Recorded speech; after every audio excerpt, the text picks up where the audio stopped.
Hi hello friends, ఎలా ఉన్నారు? అందరూ బాగున్నారా? ఎక్కడికి వెళ్తున్నామంటే ఊరికి జస్ట్ ఎండలో కూర్చుందామని వెళ్తున్నాము. మార్నింగ్ ఎండ చాలా మంచిది కదా. ఈరోజు మా వారికి కూడా హాలిడేనే. వెళ్తూ వెళ్తూ ఇంత పెద్ద మగ్గు వాటర్ అయితే తీసుకెళ్తున్నాము, చిన్న బాటిల్తో సరిపోవనేసి. మాకు మార్నింగ్ ఇంట్లోకి ఎండ రాదు. ఇంక అందుకని ఎప్పుడన్నా ఎండలోకి రావాలి అనుకున్నప్పుడు ఇక్కడికే వస్తాము. ఇక్కడ చక్కగా సమ్మర్ టైంలో వడియాలు అవి మంచిగా ఎండబెట్టుకుంటే చక్కగా ఎండిపోతాయి. ఇంక నేను బట్టలు ఆరేసున్నాను రాత్రి. ఇంకా అవి మడతేసుకోవాలి. ఇంక ఇంటికి తీసుకెళ్తే అవి కుర్చీలో వేసేయడమో ఎల్లకొల్ల చేసేస్తాను. ఇంక అందుకని ఇక్కడే మడతెట్టేసుకుందాం అనేసి ఇంక బట్టలు అయితే మడతెట్టేసేసుకున్నాను. నేను సాక్స్లు 2 కలిపి ఎప్పుడు ఇలాగ మడత పెట్టుకుంటాను. ఇలా మా ఇంట్లో చాలా సాక్స్లు ఉంటాయి, మా వారికి, హాస్నికి. ఇంకా ఆ సాక్స్లన్నీ ఇలాగ ఫోల్డ్ చేసేసుకొని ఒక బాస్కెట్లో పెట్టేసుకుంటాను. తీసుకునేప్పుడు ఈజీగా ఉంటాయి. ఇంకా 2 ఒక దగ్గరే ఉంటాయి కాబట్టి అప్పుడు ఇంకా కంఫర్ట్గా అనిపిస్తుంది. ఇంకా బట్టలు అవన్నీ మడతేసేసాము. ఇంకా మా వారు కూడా ఇంక వెళ్ళిపోదాం అన్నారు. ఇంకా ఇంటికైతే వచ్చేస్తున్నాము. నేను వచ్చేటప్పుడే రైస్ కడిగి పెట్టేసి వచ్చాను. ఇంకా ఇంటికి వచ్చిన తర్వాత ఫుడ్ అయితే తినేసాము. మా వారు లాస్ట్ వీక్లో చెప్పాను కదా, జింజర్ చాలా ఎక్కువ తీసుకొచ్చారు అనేసి. ఇంకా అదైతే జింజర్ గార్లిక్ పేస్ట్ చేస్తున్నాను. ఇంకా అల్లం ఉన్నప్పుడు నేను ఒక్కసారి జింజర్ గార్లిక్ పేస్ట్ చేసేసి పెట్టుకుంటాను.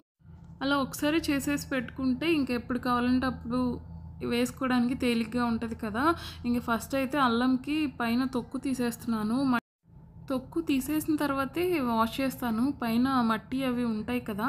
ఈసారి మా వారు చైనా అల్లము గార్లిక్ తీసుకొచ్చారు. ఇవి పాయలు బాగా లావుగా ఉంటాయి, అంత బాగోదు. ఇంకా ఘాటు కూడా చాలా తక్కువ ఉంటుంది. నేనైతే మన ఇండియావి తీసుకొచ్చుకుంటాను. ఈ చైనా వాటి మీద మన ఇండియావి కొంచెం కాస్ట్ ఎక్కువే ఉంటాయి. ఇంకా పైన పొట్టు తీసేసిన తర్వాత వాష్ చేసేసుకొని చిన్న ముక్కలు అయితే కట్ చేస్తున్నాను. ఇది పూర్తిగా కొంచెం తడంతా పోయిన తర్వాతే మిక్సీ చేసుకుంటాను. నేను అల్లం వెల్లుల్లి కొలతలతో ఏం తీసుకోను, మామూలుగా సుమారుగా తీసుకుంటాను. ఇంకా మిక్సీ అయితే వేసేస్తున్నాను. జింజర్ గార్లిక్ పేస్ట్ పట్టుకునేప్పుడు నేను అస్సలు వాటర్ వేయకుండానే గ్రైండ్ చేసుకుంటాను. అప్పుడే కొంచెం నిల్వ ఎక్కువ రోజులు ఉంటుంది.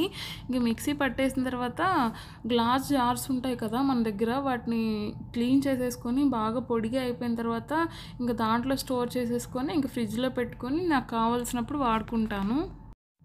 నేను నా దగ్గర ఉన్న అల్లం మొత్తం పూర్తిగా జింజర్ గార్లిక్ పేస్ట్ చేసుకోకుండా ముందే కొంచెం అల్లం అయితే తీసి పక్కన పెట్టుకున్నాను. నేను పెసరట్లు అవి వేసుకునేప్పుడు నాకు అల్లం అవసరం అవుతుంది అనేసి కొంచెం అయితే ముందు పక్కన పెట్టేసుకున్నాను. ఇంకా జింజర్ గార్లిక్ పేస్ట్ వేయడం అయిపోయిన తర్వాత ఈరోజు చికెన్ కర్రీ అయితే చేస్తున్నాను. చికెన్ కర్రీ నేను ఎలా వండుతాను అన్నది వీడియోలో చూపిస్తాను. ఫస్ట్ చికెన్లో ఉప్పు పసుపు వేసి బాగా వాష్ చేసుకుంటున్నాను. ఉప్పు పసుపు వేసి కడుక్కుంటే నీసు వాసన రాకుండా ఉంటుంది కదా. తర్వాత ఆనియన్స్ అయితే కట్ చేసుకుంటున్నాను. నేను 2 ఆనియన్స్ తీసుకున్నాను. ఒకటైతే గ్రేవీ కోసం అనేసి, ఒకటి మనం కర్రీలో వేసుకుంటాం కదా కర్రీ కోసం అనేసి 2 తీసుకున్నాను. గ్రేవీ కోసం తీసుకున్నదేమో పొడవుగా కట్ చేశాను. ఇంకా కర్రీలో వేసుకునేదేమో చిన్నగా కట్ చేసుకున్నాను. ఉల్లిపాయలు బాగా ఫ్రై అవ్వనిస్తేనే తీపి రాకుండా ఉంటుంది. అలా కాకుండా అటు ఇటుగా వేగితే ఆ తీపి అలాగే ఉండిపోద్ది. ఇంకా చిన్న టమాటో కూడా కట్ చేసుకున్నాను. ఇంకా తర్వాత ప్యాన్ పెట్టేసి అందులో ఆయిల్ వేసేసి గ్రేవీ కోసం అనేసి చెక్క, లవంగ, యాలకులు, ఇంకా షాజీరా వేసి వేగిన తర్వాత పొడవుగా కట్ చేసిన ఆనియన్స్ అయితే వేసి ఫ్రై అవనిచ్చాను. నేను ఆనియన్స్ బాగా డార్క్గా ఏమీ ఫ్రై అవ్వనివ్వలేదు. అంత డార్క్గా బాగా ఎక్కువ వేగిపోతే చేదు వచ్చేస్తుంది. నేను వీడియోలో చూపిస్తున్నాను కదా, ఇలా ఫ్రై చేసుకుంటే సరిపోద్ది. ఇలా వేగిన తర్వాత ఇంకా మిక్సీ అయితే పట్టేసుకున్నాను.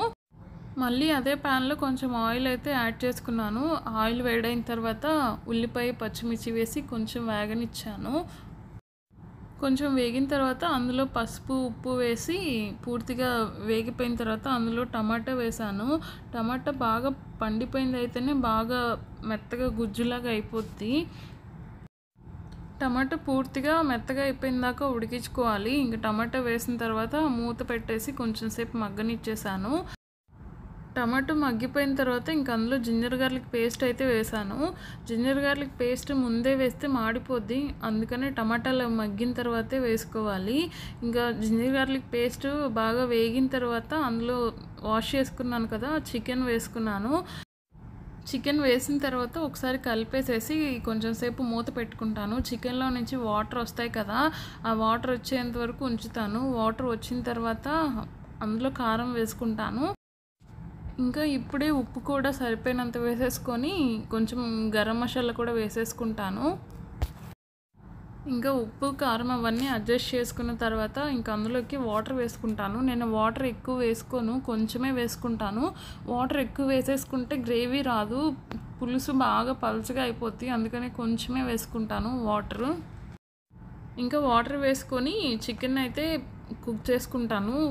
దింపుతాము అనే ఒక 5 మినిట్స్ ముందు ఇందాక పేస్ట్ చేసి పెట్టుకున్నాను కదా ఆనియన్స్‌ది, ఇంకా అదైతే వేస్తున్నాను. ఇది పచ్చివాసన అలాగేం రాదు, ఎందుకంటే ఇందాక ఫ్రై చేసాం కదా. ఇంకా ఒక 5 మినిట్స్ ముందే వేసేసి కొంచెం సేపు ఉంచుతాను, అది బాగా థిక్‌గా అయ్యేంత వరకు.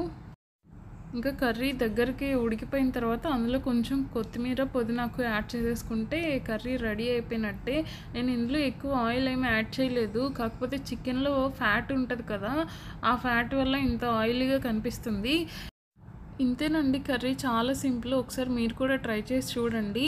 ఈ వీడియో ఎలా అనిపించిందో ఒక కమెంట్ అయితే చేయండి. అలాగే నా వీడియోస్ కనుక నచ్చుతుంటే లైక్ చేసి, షేర్ చేసి, సబ్స్క్రైబ్ చేసుకోవడం మాత్రం మర్చిపోకండి. Thank you.